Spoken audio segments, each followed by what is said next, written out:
शिव समा रहे मुझ में और मैं शून्य हो रहा हूँ। जय बोले दोस्तों, भोलेनाथ सबके साथ। तो गुरु भाई के 440 वोल्ट करंट अफेयर इस यूट्यूब चैनल में आप सभी का स्वागत है दोस्तों। तो दोस्तों आज दिनांक 17 जुलाई 2022 के महत्वपूर्ण करंट अफेयर डिस्कस करेंगे। तो चलिए शुरू करते हैं गुरु भाई के शानदार जबरदस्त जिंदाबाद लाजवाब 17 जुलाई 2022 के महत्वपूर्ण करंट अफेयर दोस्तों। तो दोस्तों हाल ही में दिया मिर्जा और अफरोज शाहजी को महाराष्ट्र सरकार द्वारा मदर टेरेसा मेमोरियल अवार्ड से सम्मानित किया गया। तो दोस्तों यूनाइटेड नेशन एनवायरनमेंट प्रोग्राम के गुडविल एम्बेसडर एक्ट्रेस दिया मिर्जा जी को महाराष्ट्र सरकार द्वारा मदर टेरेसा मेमोरियल अवार्ड से सम्मानित किया गया। और दोस्तों पर्यावरण कार्यकर्ता अफरोज शाह जी को भी और दिया मिर्जा जी को महाराष्ट्र सरकार द्वारा मदर टेरेसा मेमोरियल अवार्ड से सम्मानित किया गया है। तो दोस्तों सामाजिक न्याय के उनके योगदान के लिए दिया मिर्जा और अफरोज शाह जी को महाराष्ट्र सरकार द्वारा मदर टेरेसा मेमोरियल अवार्ड से सम्मानित किया गया। तो दोस्तों महाराष्ट्र के गवर्नर भगत सिंह कोश्यारी जी द्वारा दिया मिर्जा और अफरोज शाह जी को मदर टेरेसा मेमोरियल अवार्ड से सम्मानित किया गया। तो दोस्तों एनवायरमेंट स्टेबिलिटी के कामों के लिए दिया मिर्जा और अफरोज शाह जी को महाराष्ट्र सरकार द्वारा मदर टेरेसा मेमोरियल अवार्ड से सम्मानित किया गया है। और दोस्तों हाल ही में नीना गुप्ता जी को रामानुजन पुरस्कार से सम्मानित किया गया। और हाल ही में बबीता सिंह जी को ग्लोबल पीस एम्बेसडर 2022 के रूप में इनको चुना गया दोस्तों। और दोस्तों आरिफा जौहरी जी को हाल ही में चमेली देवी जैन पुरस्कार 2021 से सम्मानित किया जा चुका है दोस्तों। तो दोस्तों हाल ही में यूनाइटेड नेशन एनवायरनमेंट प्रोग्राम के गुडविल एम्बेसडर दिया मिर्जा और अफरोज शाह जी को महाराष्ट्र सरकार द्वारा मदर टेरेसा मेमोरियल अवार्ड से सम्मानित किया गया है दोस्तों। नेक्स्ट पे चलते हैं। तो हाल ही में वाराणसी शहर शंघाई कोऑपरेशन ऑर्गेनाइजेशन की पहली सांस्कृतिक और पर्यटन राजधानी घोषित किया गया। तो दोस्तों उत्तर प्रदेश का वाराणसी शहर को एससीओ की पहली सांस्कृतिक और पर्यटन राजधानी घोषित किया गया। तो first cultural and tourism capital Varanasi बनेगा दोस्तों भारत का उत्तर प्रदेश का शहर। और 2022-23 के लिए उत्तर प्रदेश का वाराणसी शहर होगा शंघाई कोऑपरेशन ऑर्गेनाइजेशन का सांस्कृतिक और पर्यटन राजधानी दोस्तों। और दोस्तों एससीओ के मेंबर कंट्री के एक एक शहरों को बारी बारी से कल्चरल और टूरिज्म कैपिटल बनाने का मौका मिलेगा। और दोस्तों एससीओ के सदस्य देशों के बीच में कल्चर और टूरिज्म को बढ़ावा देने के लिए यह अभी राजधानी घोषित करना इस बार से ही शुरू किया गया है। तो दोस्तों अगले सालों से एक एक देशों को उनकी राजधानी चुनने का मौका मिलेगा दोस्तों। तो दोस्तों बात अभी शंघाई कोऑपरेशन ऑर्गेनाइजेशन की है जिसका हेडक्वार्टर ऑफकोर्स शंघाई में है, जिसकी स्थापना 2001 में हुई थी, जिसके 8 मेंबर कंट्री है China, India, Russia, Pakistan, Kazakhstan, Kyrgyzstan, Tajikistan और उज्बेकिस्तान यह मेंबर कंट्री है। और दोस्तों अभी शंघाई कोऑपरेशन ऑर्गेनाइजेशन का 9वां मेंबर कौन बन गया था? ईरान देश बन गया था। और दोस्तों एससीओ यानी कि शंघाई कोऑपरेशन ऑर्गेनाइजेशन 2022 की अध्यक्षता उज्बेकिस्तान के पास है। और दोस्तों अभी वाराणसी शहर से मेरे को याद आया कि वाराणसी शहर पब्लिक ट्रांसपोर्ट का उपयोग कर रोपवे सेवाओं का इस्तेमाल करने वाला भारत का पहला शहर बन गया, एकमात्र शहर बन गया। तो दोस्तों हाल ही में वाराणसी शहर शंघाई कोऑपरेशन ऑर्गेनाइजेशन की पहली सांस्कृतिक और पर्यटन राजधानी घोषित की जा चुकी है दोस्तों। नेक्स्ट पे चलते हैं। तो दोस्तों हाल ही में वर्ल्ड एथलेटिक्स चैंपियनशिप के 18वें संस्करण की मेजबानी यूएसए करेगा। तो दोस्तों हाल ही में 15 जुलाई से शुरू हुआ वर्ल्ड एथलेटिक्स चैंपियनशिप का 18वां एडिशन, जिसकी मेजबानी यूएसए देश में होगी। और दोस्तों यूएस पहली बार इस चैंपियनशिप की मेजबानी कर रहा है, होस्टिंग कर रहा है। और दोस्तों आप सभी को पता ही होगा कि 2022 का फीफा वर्ल्ड कप कतर दोहा में होगा। और 2026 का फीफा वर्ल्ड कप कहाँ पे होगा ये आप सबको पता है, यूएसए, कनाडा और Mexico which is also known as Mexico, इसके पास में है दोस्तों 2026 का फीफा वर्ल्ड कप की मेजबानी दोस्तों। तो दोस्तों हाल ही में वर्ल्ड एथलेटिक्स चैंपियनशिप के 18वें संस्करण की मेजबानी यूएसए देश पहली बार ही करेगा दोस्तों। नेक्स्ट पे चलते हैं। तो हाल ही में डिपार्टमेंट ऑफ कंज्यूमर अफेयर्स ने जागृति नामक शुभंकर मैस्कोट को लॉन्च किया। तो दोस्तों कंज्यूमर राइट्स को एम्पावर करने के लिए यानी कि ग्राहक के अधिकारों को सशक्त बनाने के लिए डिपार्टमेंट ऑफ कंज्यूमर अफेयर्स ने जागृति नामक मैस्केट शुभंकर को लॉन्च किया। तो कंज्यूमर राइट्स और कंज्यूमर को एम्पावर करने के लिए डिपार्टमेंट ऑफ कंज्यूमर अफेयर्स ने जागृति नामक शुभंकर को लॉन्च किया। और दोस्तों जागो ग्राहक जागो अभियान के तहत डिपार्टमेंट ऑफ कंज्यूमर अफेयर्स ने जागृति नामक मैस्केट को लॉन्च किया। तो कंज्यूमर कंप्लेंट्स के लिए नेशनल कंज्यूमर हेल्पलाइन नंबर 1915 यानी कि 1915 को जारी किया गया। और वर्ल्ड कंज्यूमर डे अपन 15 मार्च को मनाते हैं और नेशनल कंज्यूमर डे अपन 24 दिसंबर को मनाते हैं। तो दोस्तों हाल ही में डिपार्टमेंट ऑफ कंज्यूमर अफेयर्स ने जागृति नामक मैस्केट को लॉन्च किया। नेक्स्ट पे चलते हैं। तो हाल ही में टाइम आउट 2022 इंडेक्स के अनुसार एडनबर्ग शहर को दुनिया का बेस्ट शहर चुना गया। तो स्कॉटलैंड की कैपिटल एडनबर्ग को टाइम आउट 2022 इंडेक्स के अनुसार इस शहर को दुनिया का सबसे बेस्ट शहर, सर्वश्रेष्ठ शहर चुना गया, सर्वश्रेष्ठ सिटी चुना गया। और दोस्तों भारत की बात करें तो 14वें पे मुंबई है और 26वें स्थान पे दिल्ली है दोस्तों। तो दोस्तों हाल ही में टाइम आउट 2022 इंडेक्स के अनुसार स्कॉटलैंड की राजधानी एडिनबर्ग शहर दुनिया का सबसे बेस्ट शहर चुना गया। नेक्स्ट पे चलते हैं तो हाल ही में नरेंद्र मोदी जी ने उत्तर प्रदेश में बुंदेलखंड एक्सप्रेसवे का उद्घाटन किया। तो दोस्तों 16 जुलाई 2022 को नरेंद्र मोदी जी ने उत्तर प्रदेश में बुंदेलखंड एक्सप्रेसवे का उद्घाटन किया। तो दोस्तों उत्तर प्रदेश के जालौन जिले में नरेंद्र मोदी जी ने उत्तर प्रदेश में बुंदेलखंड एक्सप्रेसवे का उद्घाटन किया।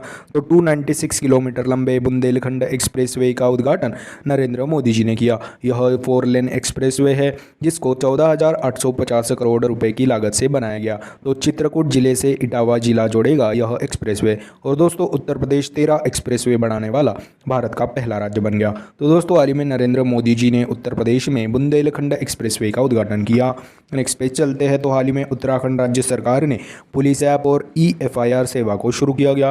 तो दोस्तों उत्तराखंड के CM पुष्कर सिंह धामी जी ने अभी उत्तराखंड राज्य सरकार में पुलिस ऐप, अपना एक पुलिस ऐप और EFIR सेवा को शुरू किया गया। और दोस्तों इसमें इमरजेंसी नंबर 112 और साइबर हेल्पलाइन नंबर 1930 को भी जोड़ा गया। तो दोस्तों हाल ही में उत्तराखंड के चीफ मिनिस्टर पुष्कर सिंह धामी जी ने उत्तराखंड राज्य सरकार ने पुलिस ऐप और EFIR ऐप को शुरू किया गया है दोस्तों। नेक्स्ट पे चलते हैं तो हाल ही में खादी और ग्रामोद्योग आयोग ने नॉलेज पोर्टल को लॉन्च किया गया। तो खादी संस्थानों को डिज़ाइन से संबंधित जानकारी पहुंचाने के लिए खादी और ग्रामोद्योग आयोग ने नॉलेज पोर्टल को लॉन्च किया गया। तो दोस्तों जिसका उद्देश्य क्या है, तो खादी के लिए यूजफुल डिज़ाइन बनाने के लिए खादी और ग्रामोद्योग आयोग ने नॉलेज पोर्टल को लॉन्च किया गया। तो दोस्तों खादी और ग्रामोद्योग आयोग ये कहाँ पे है, तो नई दिल्ली में है दोस्तों, जिसको बनाया गया था KVIC द्वारा दोस्तों, जिसका फुल फॉर्म होता है khadi and village commission of India of commission दोस्तों। तो दोस्तों हाल ही में खादी और ग्रामोद्योग आयोग ने नॉलेज पोर्टल को लॉन्च किया दोस्तों। और दोस्तों khadi and village industries commission ने प्रोजेक्ट हनी को भी शुरू किया गया था दोस्तों। तो दोस्तों हाल ही में खादी और ग्रामोद्योग आयोग जो कि न्यू दिल्ली में बनाया गया है KVIC द्वारा, इसने अभी नॉलेज पोर्टल को लॉन्च किया गया दोस्तों। नेक्स्ट पे चलते हैं तो दोस्तों हाल ही में सैमसंग इलेक्ट्रॉनिक्स कंपनी ने दुनिया का सबसे तेज़ ग्राफिक्स DRAM यानी कि dynamics random access memory chip को डेवलप किया। तो दोस्तों साउथ कोरिया की कंपनी है सैमसंग इलेक्ट्रॉनिक्स, अभी इसी ने हाल ही में दुनिया की सबसे तेज़ ग्राफिक्स DRAM यानी कि dynamics random access memory chip को डेवलप किया गया है दोस्तों।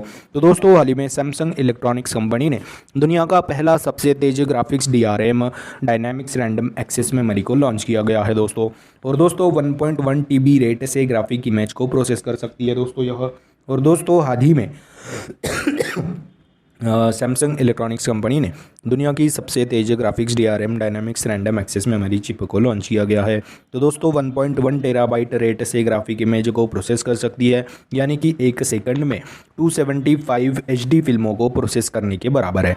तो दोस्तों बात अभी सैमसंग कंपनी की है, जिसकी स्थापना 1938 को हुई थी, जिसका हेडक्वार्टर साउथ कोरिया की राजधानी सियोल में है दोस्तों। तो दोस्तों हाल ही में सैमसंग इलेक्ट्रॉनिक्स कंपनी ने अभी दुनिया का सबसे तेज ग्राफिक्स DRAM यानी कि dynamic random access memory chip को डेवलप किया गया है दोस्तों। नेक्स्ट पे चलते हैं तो हाल ही में राजनाथ सिंह जी ने कोलकाता में चौथा P-17A स्टिल्थ फ्रिगेट दुनागिरी को लॉन्च किया गया। तो 15 जुलाई 2022 को राजनाथ सिंह जी ने कोलकाता में चौथा P-17A स्टिल्थ फ्रिगेट दुनागिरी को लॉन्च किया गया। तो P-17A यह गार्डन शिप बिल्डर्स द्वारा बनाया गया था, जिसको हमारे रक्षा मंत्री राजनाथ सिंह द्वारा अभी कोलकाता में लॉन्च किया गया है दोस्तों। तो दोस्तों हाल ही में हमारे रक्षा मंत्री राजनाथ सिंह जी ने इसको लॉन्च किया गया, जिसका नाम है दुनागिरी। तो दोस्तों एडवांस मशीनरी के साथ राजनाथ सिंह जी ने कोलकाता में चौथा P-17A स्टिल्थ फ्रिगेट दुनागिरी को लॉन्च किया गया है दोस्तों। नेक्स्ट पे चलते हैं तो दोस्तों हाल ही में अवध कौशल जी का निधन हुआ। तो दोस्तों पद्मश्री विजेता अवध कौशल जी का निधन हुआ है दोस्तों हाल ही में। तो दोस्तों सामाजिक कार्यकर्ता पद्मश्री विजेता अवध कौशल जी का हाल ही में निधन हुआ। तो ह्यूमन राइट्स और एनवायरमेंट कंजर्वर थे दोस्तों अवध कौशल, इनका हाल ही में निधन हो गया दोस्तों। तो दोस्तों हाल ही में अवध कौशल पद्मश्री विजेता सामाजिक कार्यकर्ता का निधन हो गया है दोस्तों। नेक्स्ट पेज चलते हैं तो हाल ही में क्रिसिल रेटिंग एजेंसी ने फाइनेंशियल ईयर 2022-23 के लिए भारत की GDP ग्रोथ रेट 7.3 3% रहने का अनुमान लगाया।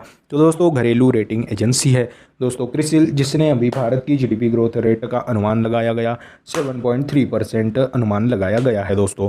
तो दोस्तों हाल ही में घरेलू रेटिंग एजेंसी क्रिसिल ने फाइनेंशियल ईयर 2022-23 के लिए भारत की जीडीपी ग्रोथ रेट 7.3% रहने का अनुमान लगाया गया है दोस्तों। तो दोस्तों यह थे 17 जुलाई 2022 के महत्वपूर्ण करंट अफेयर्स दोस्तों। तो दोस्तों आज अपन क्या पढ़े उसकी एक बार रिवीजन कर लेते हैं। तो हाल ही में दिया मिर्ज़ा और अफरोज शाहजी को महाराष्ट्र सरकार द्वारा मदर टेरेसा मेमोरियल अवार्ड से सम्मानित किया गया। हाल ही में उत्तर प्रदेश का वाराणसी शहर शंघाई कोऑपरेशन ऑर्गेनाइजेशन की पहली सांस्कृतिक और पर्यटन राजधानी घोषित किया गया। हाल ही में वर्ल्ड एथलेटिक्स चैंपियनशिप के 18वें एडिशन की मेज़बानी यूएसए देश करेगा, जो कि पहली बार ही करेगा दोस्तों होस्टिंग यूएसए देश। और दोस्तों हाल ही में डिपार्टमेंट ऑफ कंज्यूमर अफेयर्स ने जागृति नामक शुभंकर को लॉन्च किया गया है। और दोस्तों हाल ही में टाइम आउट 2022 इंडेक्स के अनुसार स्कॉटलैंड की राजधानी एडनबर्ग शहर दुनिया का बेस्ट शहर के रूप में चुना गया। हाल ही में नरेंद्र मोदी जी ने उत्तर प्रदेश में बुंदेलखंड एक्सप्रेसवे का उद्घाटन किया। हाल ही में उत्तराखंड राज्य सरकार ने पुलिस ऐप और EFIR सेवा को शुरू किया गया। हाल ही में खादी और ग्रामोद्योग विभाग द्वारा आयोग द्वारा नई दिल्ली में नॉलेज पोर्टल को लॉन्च किया गया है दोस्तों। और दोस्तों हाल ही में सैमसंग इलेक्ट्रॉनिक्स कंपनी ने दुनिया का सबसे तेज ग्राफिक्स DRM यानी कि dynamic random access memory chip को लॉन्च किया गया है दोस्तों। और दोस्तों हाल ही में सैमसंग इलेक्ट्रॉनिक्स कंपनी ने दुनिया का सबसे तेज ग्राफिक्स DRM को लॉन्च किया गया, डेवलप किया गया। और दोस्तों हाल ही में हमारे रक्षा मंत्री राजनाथ सिंह जी द्वारा अभी कोलकाता में चौथा stealth P-17A stealth frigate Dunagiri को लॉन्च किया गया। हाल ही में पद्मश्री विजेता अवध कौशल जी का निधन हुआ। और दोस्तों हाल ही में घरेलू रेटिंग एजेंसी क्रिसिल ने फाइनेंशियल ईयर 2022-23 के लिए भारत की जीडीपी ग्रोथ रेट 7.3% रहने का अनुमान लगाया है। तो दोस्तों यह थे 17 जुलाई 2022 के महत्वपूर्ण करंट अफेयर्स। आशा करता हूँ आपको पसंद आए होंगे। अगर पसंद आए होंगे तो दोस्तों लाइक कर दीजिए, कमेंट कर दीजिए। और दोस्तों ऐसे ही day to day current affair classes, उनकी रिविजन क्लासेस और जनरल नॉलेज क्लासेस पाने के लिए गुरु भाई के 440 वोल्ट करंट अफेयर इस चैनल को फॉलो कीजिए, सब्सक्राइब कीजिए। और one liner current affairs PDF पाने के लिए हमारे टेलीग्राम चैनल को फॉलो कीजिए। Link is in the description box below. This is Guru Bhai signing off. जय शंकर महाराज दोस्तों, जय बोले।